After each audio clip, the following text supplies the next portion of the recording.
Math मतलब मस्ती। इस चैनल पर आज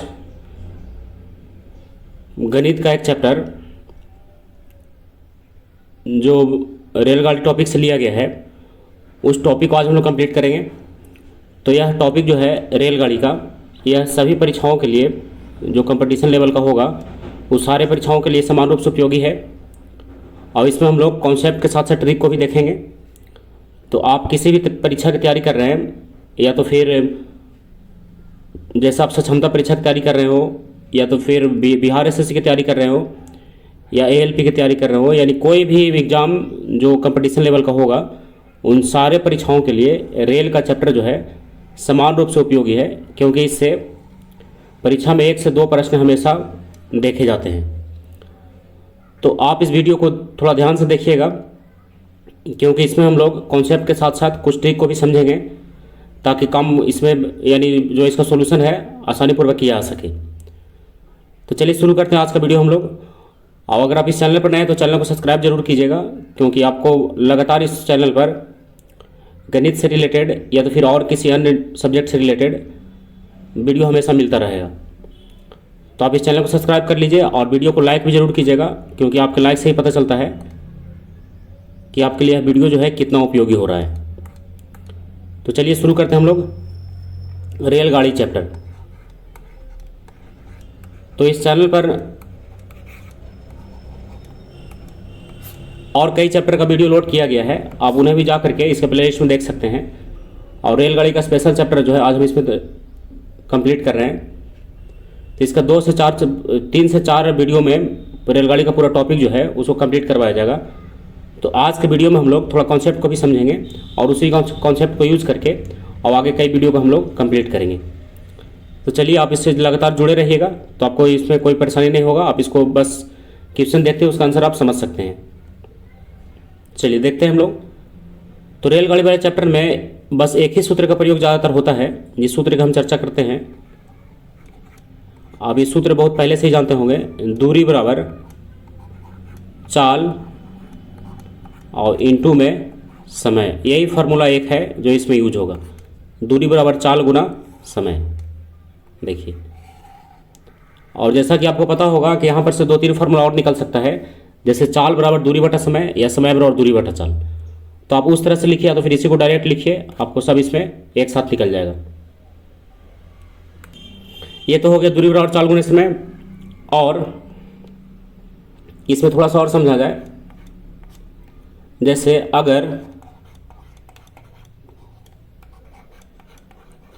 चाल आपका किलोमीटर प्रति घंटा में दिया हुआ हो और मीटर पर सेकंड में बदलना हो, तो उसके लिए आप क्या कीजिएगा, किलोमीटर प्रति घंटा से मीटर पर सेकंड के लिए 5/18 से उसको गुना करना है। कितना से गुना करना है? 5/18 से। और अगर आपका चाल जो है मीटर पर सेकंड में दिया हुआ हो और किलोमीटर पर घंटा में बदलना हो, तो उसको बदलना है 18/5 से उसको गुना करना है। ये मीटर किसके लिए? मीटर पर सेकंड के लिए, और ये हो गया किलोमीटर प्रति घंटा के लिए। तो ये दोनों यूज़ करके आप दोनों को इसमें बदल सकते हैं। एक बार फिर समझ लीजिए, किलोमीटर प्रति घंटा में अगर दिया हुआ हो तो मीटर पर सेकंड बदलने के लिए 5/18, और अगर मीटर पर सेकंड में दिया हुआ हो तो किलोमीटर प्रति घंटा बदलने के लिए 18/5। चलिए, 2 पॉइंट बहुत इंपॉर्टेंट है। इस पॉइंट को हम लोग ऐसे इसको निकाला जा सकता है कि मीटर में पर सेकंड में कैसे बदल रहा है, लेकिन आप इसको डायरेक्ट याद रखिए 5/18 और 18/5। इसमें अगले वीडियो में अगर आपका अगर कोई इसमें कमेंट होगा इस पर आधारित, तो हम इसको डिटेल करके बता देंगे। लेकिन आप मुख्य रूप से बस ध्यान ही रखिए 5/18 और 18/5 से इसको गुना करना है। तो इसको ज़रूर ध्यान रखिएगा, क्योंकि इसको हम लोग कई बार यूज़ करेंगे। चलिए और थोड़ा समझते हैं इसमें कि अगर रेलगाड़ी किसी खंभा हो, कोई व्यक्ति हो, या तो पोल हो, इसको अगर क्रॉस करेगा तो रेलगाड़ी द्वारा तय दूरी जो है, रेलगाड़ी का तय दूरी ये इसके अपने लंबाई के बराबर होगा। इस टाइप का कॉन्सेप्ट आपको उसमें मिलेगा। हम लोग पहले समझ लेते हैं। अगर रेलगाड़ी किसी खंभे को, व्यक्ति को, पोल को पार करे तो उसके द्वारा तय की गई दूरी कितना होगा, उसकी अपनी लंबाई, रेलगाड़ी की अपनी लंबाई होगा। तो यहाँ पर हम लोग इसको ऐसे समझ सकते हैं कि यदि वैसा कुछ वस्तु को पार करता है जिसकी मोटाई बहुत कम हो, तो ऐसी स्थिति में उसके द्वारा तय की गई दूरी कितना होगा, उसकी लंबाई के बराबर होगा। चलिए और आगे बढ़ते हैं। अगर रेलगाड़ी किसी प्लेटफॉर्म को, देखिए अब यहाँ पर क्या हो रहा है, वैसे वस्तु को पार करेगा जिसका लंबाई जो है अधिक होता है। किसी प्लेटफॉर्म को, किसी रेल को, दूसरे रेलगाड़ी को, किसी पुल को या किसी सुरंग को पार करेगा, तब इसके द्वारा तय की गई दूरी जो होगा, देखिए किसके बराबर होगा, तो इसके द्वारा तय की गई दूरी रेलगाड़ी की लंबाई, तो हम लोग इसको लिखते हैं रेल की लंबाई, और प्लस जो वस्तु होगा उसकी लंबाई को इसमें जोड़ दिया जाएगा, वस्तु की लंबाई। देखिए ये दोनों मिला करके रेलगाड़ी द्वारा तय की गई दूरी इसमें निकाला जाएगा, यानी ये दूरी इस प्रकार से इसके बराबर होगा। तो चलिए एक बार फिर समझ लेते हैं हम लोग। अगर रेलगाड़ी मान लीजिए कहीं से जा रही है और एक खंभे को पार करती है तो कितना दूरी चली, तो जितना उसका लंबाई है उतनी दूरी चली है। तो रेलगाड़ी अगर खंभे को, व्यक्ति को, पोल को, सिग्नल को पार करेगा, इसमें 3-4 नाम लिया गया लेकिन और ऐसा नाम हो सकता है, तो कितना दूरी तय करेगा, जितना उसका लंबाई होगा। और आगे है, अगर रेलगाड़ी जो है किसी प्लेटफॉर्म को, रेल को, पुल को, सुरंग को, यानी वैसी कोई वस्तु को पार करेगा जिसकी लंबाई बहुत अधिक हो, ये जैसे खंभा है तो खंभा की मोटाई कुछ होता नहीं उतना, लेकिन प्लेटफॉर्म है तो प्लेटफॉर्म की लंबाई होता है 50 मीटर, 100 मीटर, 200 मीटर, कुछ भी हो सकता है।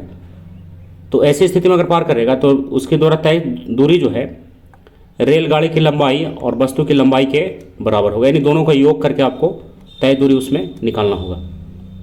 जैसे थोड़ा सा और समझते हैं। अगर मान लीजिए कि एक रेलगाड़ी है, ये एक रेलगाड़ी है जिसकी लंबाई है 200 मीटर। चलिए, और ये अपने, यानी ये जो है इस साइड की तरफ आगे बढ़ रही है। एक और रेलगाड़ी है, यानी आगे बढ़ रही है, और ये क्या है, एक और रेलगाड़ी जो है यहाँ पर ये ठहरी हुई है, ये रुकी हुई, यहाँ पे एक और रेलगाड़ी है यहाँ पे रुकी हुई है। तो आप जो है यहाँ पर रुकी हुई है और ये इधर से पार कर रही है, और यहाँ पर ये स्टॉप है, ये रुका हुआ है। तो अब ये रेलगाड़ी जो 200 मीटर है, और इस रेलगाड़ी की लंबाई अगर मान लीजिए कि मान लीजिए 100 मीटर का हो, तो अब ये रेलगाड़ी अगर यहाँ पर आने के बाद इसको क्रॉस करेगा तो कितना दूरी तय करेगा। देखिए ये रेलगाड़ी जो है, इसको फिर से नाम रखते हैं, मान लीजिए ए और बी। ए रेलगाड़ी अगर बी रेलगाड़ी को पार करेगा तो उसके द्वारा तय दूरी कितना होगा, तो उसके द्वारा तय दूरी जो है अपनी लंबाई और प्लस एक और रेलगाड़ी की लंबाई, यानी 300 मीटर के बराबर होगा। यानी इस रेलगाड़ी को, ए वाले को बी वाले को पार करने के लिए 300 मीटर चलना होगा यहाँ पर आने के बाद, तभी इसको क्रॉस कर पाएगा, पूरा पार हो पाएगा। तो यही आपको बता रहे थे कि अगर रेलगाड़ी किसी बड़े वस्तु को पार करेगा तो दूरी जो है क्या किया जाएगा, दोनों को ऐड कर दिया जाएगा, यानी जोड़ दिया जाएगा, जैसे यहाँ पर जोड़ दिया गया है। क्लियर। और यही कोई खंभा रहता तो खंभे का तो कोई लंबाई उससे चौड़ाई होता नहीं है, इसलिए उसको उतना ही मानते जितना इसका 200 है तो 200 भी रहता। जैसे सुरंग रहता, मान लीजिए 500 मीटर का, तो ये रेलगाड़ी अगर ए वाला पार करता सुरंग को और 500 मीटर का सुरंग है तो दूरी कितना हो जाता, 500 और 200 700। इस टाइप से हम लोग इसको समझते हैं। अब चलिए आते हैं क्वेश्चन नंबर 1 में, आप समझिएगा इसमें। आज टाइप 1 में हम बहुत इंपॉर्टेंट और बहुत ईजी टाइप के प्रश्न को लिए हैं, ताकि कॉन्सेप्ट को क्लियर करके फिर बड़े बड़े प्रश्नों की तरफ हम लोग बढ़ सकें। तो देखिए,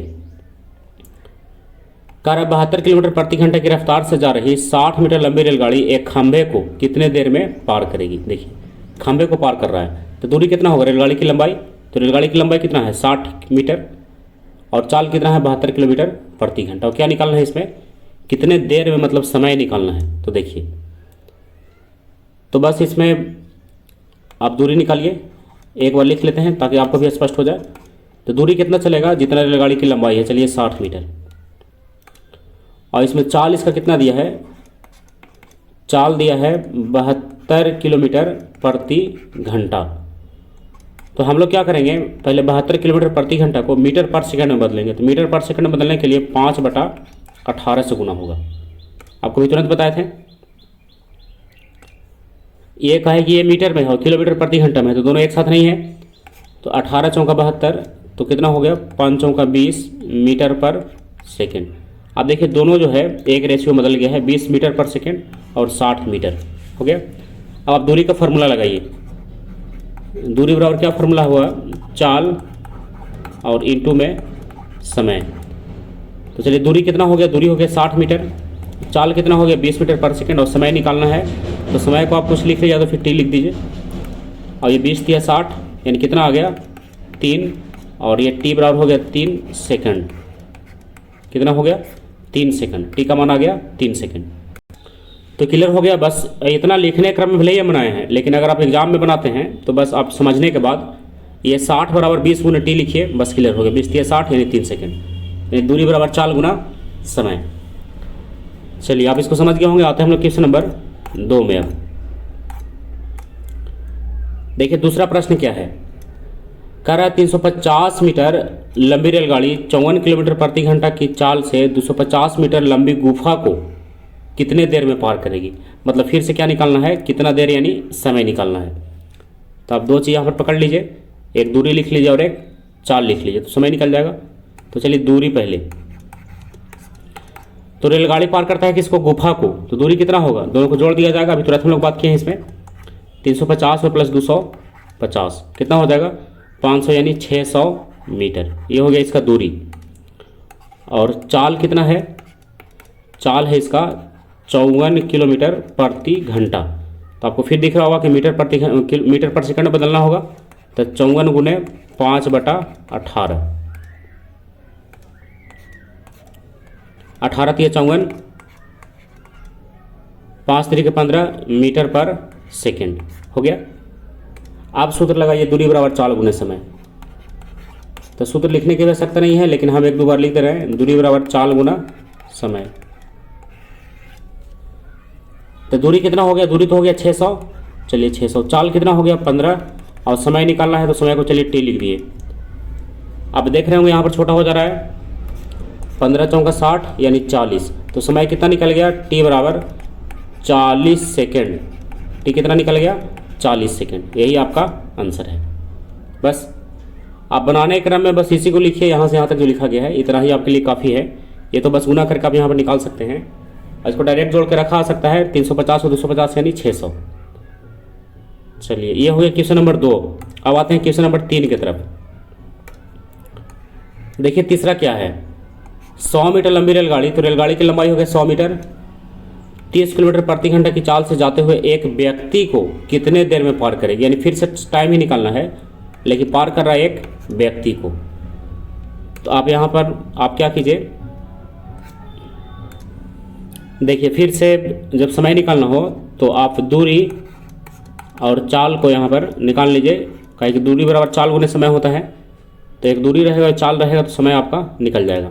दूरी कितना हो गया 100 मीटर, और पार किया है व्यक्ति को, तो दूरी तो आपका 100 का 100 ही रह जाएगा, कहीं कि व्यक्ति की लंबाई, व्यक्ति को पार करेगा तो तय की गई दूरी जो है उसकी लंबाई के बराबर ही होगा। चाल कितना है 30 किलोमीटर प्रति घंटा, और फिर से किलोमीटर प्रति घंटा को मीटर पर सेकंड बदलना होगा, 5/18 छोटा कीजिए, 6 × 30 और 6 × 18 कितना हो गया 5 × 25 और बटा 3 मीटर पर सेकंड। ये हो गया रेलगाड़ी का चाल, और ये हो गया 300 मीटर दूरी। बस दूरी बराबर चाल गुना समय। चलिए लगा दिए दूरी बराबर चाल गुना समय। चलिए सूत्र तो आपको पता ही है, अब हमने लिखते हैं इसको, दूरी बराबर चाल 25/3 और समय को रख दीजिए आप टी। बस छोटा कर लीजिए इसको, यहाँ पर दिख रहा होगा आपको 25 का 100 और क्रॉस गुना हो जाएगा, तो टी बराबर कितना निकल जाएगा 4 × 12 सेकेंड। तो कितना हो गया समय इसका 12 सेकंड में ये जो है एक व्यक्ति को पार कर जाएगी। 100 मीटर लंबी रेलगाड़ी जो है 30 किलोमीटर प्रति घंटा की चाल से एक व्यक्ति को पार करने में 12 सेकंड का समय लेगी। ठीक है, अब आते हैं क्वेश्चन नंबर 4 में। तो देखिए चौथा प्रश्न क्या है, 171 मीटर लंबी रेलगाड़ी 45 किलोमीटर प्रति घंटा की चाल से जाते हुए 229 मीटर लंबे पुल को कितने देर में पार करेगी, मतलब फिर से आपको समय निकालना है। और पार किसको कर रहा है, पुल को कर रहा है। तो आपको पता हो जाना चाहिए अब कि जब पुल को पार करेगा तो दूरी जो होगा दोनों की लंबाई को जोड़ दिया जाएगा। तो 171 और प्लस इसमें कौन जोड़ दिए 229, दोनों को आप ऐड कर दीजिए, आपका हो जाएगा दूरी। और चाल तो दिया हुआ है ही, चाल दिया हुआ है 45, इसको ये दिया हुआ है किस में, ये दिया है मीटर पर सेकंड में, किलोमीटर प्रति घंटा में। 45 किलोमीटर प्रति घंटा तो मीटर पर सेकंड के लिए भी गुना कर देंगे और बस एक साइड फार्मूला रख के इसको सॉल्व कर देंगे, बन जाएगा। चलिए जोड़ते हैं इसको। दूरी कितना हो गया 171 प्लस 229, 9 1 10, 7 2 9 1 10 और 2 3 1 4, यानी 400 मीटर इसकी लंबाई हो गया, है ना, यानी दूरी जिसको कहिए। और ये 45 गुना 5/18, तो 9 × 5 = 45 और 9 दूना 18, कितना हो गया 5 × 5 = 25/2 मीटर पर सेकेंड। ये हो गया क्या, चाल हो गया। और फिर से फार्मूला लगाते हैं, दूरी बराबर चाल गुने समय। दूरी हो गया 400 और चाल हो गया 25/2 और समय हो गया इसका t। अब छोटा कर लीजिए, हो गया आंसर। चलिए 5 से छोटा करते हैं, 5 × 5 = 25 और 5 × 8 = 40, एक और 0 और 5 से कितना बार में 16 बार में। तो ये आपका हो गया। क्रॉस गुना करेंगे तो टी का मान कितना आएगा, टी का मान आएगा 16 दूना 32 सेकंड। तो यही आपका आंसर हो गया, 32 सेकंड में एक 229 मीटर लंबे पुल को पार कर जाएगी। क्लियर है। चलिए अब आते हैं क्वेश्चन नंबर 5 में। देखिए 5वां प्रश्न क्या है, 200 मीटर लंबी रेलगाड़ी 54 किलोमीटर प्रति घंटा की चाल से जाते हुए 300 मीटर लंबे प्लेटफॉर्म को, देखिए फिर से प्लेटफॉर्म आ रहा है 300 मीटर लंबा, कितने देर में पार करेगी, मतलब फिर से क्या निकालना है, टाइम निकालना है। तो इसमें आज का ये लास्ट प्रश्न है जो समय निकालने से संबंधित है। तो ये बिल्कुल बेसिक टाइप का है और अगर आप इस बेसिक टाइप के प्रश्न को क्लियर रखते हैं तो आगे जो लॉन्ग टाइप का प्रश्न होगा वो आपके लिए बहुत ही आसान होगा। और लेकिन इसके लिए आपको इस पूर्ण वीडियो को ध्यान से देखना होगा और इसको क्लियर करना होगा। चलिए दूरी बराबर कितना हो गया, 200 मीटर तो रेलगाड़ी की लंबाई है और प्लेटफॉर्म की लंबाई है 300, तो 200 300 कितना हो गया 500 मीटर हो गया। क्लियर। एक और चाल पर आइए, तो चाल कितना है 54 किलोमीटर प्रति घंटा, तो ये हो गया 54 और मीटर पर सेकंड के लिए 5/18, 18 तिया 54, कितना हो गया 5 तरीके 15 मीटर पर सेकंड। देखिए ये क्या निकल गया चाल, अभी क्या 500 मीटर, ये क्या है दूरी है। तो फॉर्मूला लगाइए, दूरी बराबर चाल गुने समय। दूरी बराबर चाल कितना हो गया 15 और समय कितना हो गया t। तो छोटा कीजिए, यहाँ पर छोटा होने रहा है लेकिन बटा में जाएगा, ये 5 से कितना बार में जाएगा 100 बार में कट जाएगा और 5 तिया 15, तो t का मान कितना निकलेगा 100/3 यानी 33.1/3 सेकेंड आपका आंसर होगा। क्लियर। तो बस आज के लिए लास्ट प्रश्न था। तो हम लोग आज बेसिक कुछ समझे हैं जिसमें कुछ कॉन्सेप्ट को और कुछ प्रश्नों को देखे हैं। अगर आप इसे पूर्ण रूप से कंप्लीट करना चाहते हैं तो आप इस चैनल से लगातार जुड़े रहिए। अब इस चैनल से जुड़े रहने के लिए आप इस चैनल को सब्सक्राइब कर लीजिए और इस वीडियो को लाइक जरूर कीजिएगा, क्योंकि आपके लाइक के आधार पर ही हम इस वीडियो को लेकर के आए हैं। क्योंकि आपको पता होगा कि इस चैनल पर एक वोटिंग करवाया गया था कि बिहार एसएससी की तैयारी के लिए आप किस गणित के किस टॉपिक को पहले देखना चाहेंगे। तो उसमें ज़्यादातर जो वोटिंग है वो रेलगाड़ी वाले चैप्टर को लोग मतलब इसको देखना चाहते हैं। तो हम इसलिए इस चैप्टर को पहले लेकर आए हैं और इसके बाद अन्य चैप्टर को भी देखेंगे, लेकिन सबसे पहले हम इसी टॉपिक को कंप्लीट करेंगे। इसलिए आप वीडियो को लाइक जरूर कीजिएगा, क्योंकि आपके लाइक से ही हमको पता चलता है कि आपके लिए वीडियो जो है कितना उपयोगी हो रहा है। तो चलिए आज का वीडियो यहीं समाप्त करते हैं हम लोग। आप इस टॉपिक को पूर्ण रूप से एक बार समझ लीजिएगा और उसको पूर्ण रूप से एक बार समझ करके और जो कॉन्सेप्ट लिखवाए हैं उसको आप नोट भी कर लीजिएगा। जैसे यहाँ पर 2 कॉन्सेप्ट है और कुछ कॉन्सेप्ट यहाँ पर है, तो 2 कॉन्सेप्ट की सहायता से ही छोटे छोटे प्रश्नों को हम लोग सॉल्व किए हैं और आगे जा करके लॉन्ग टाइप का प्रश्न भी देखेंगे। तो उसके लिए आपको इस चैनल से लगातार जुड़े रहना होगा। तो चलिए अगला वीडियो फिर से हम जल्दी ही लेकर आएंगे सेट नंबर 2 करके। तो चलिए आज का वीडियो यहीं समाप्त हुआ, अगले वीडियो तक के लिए बाय।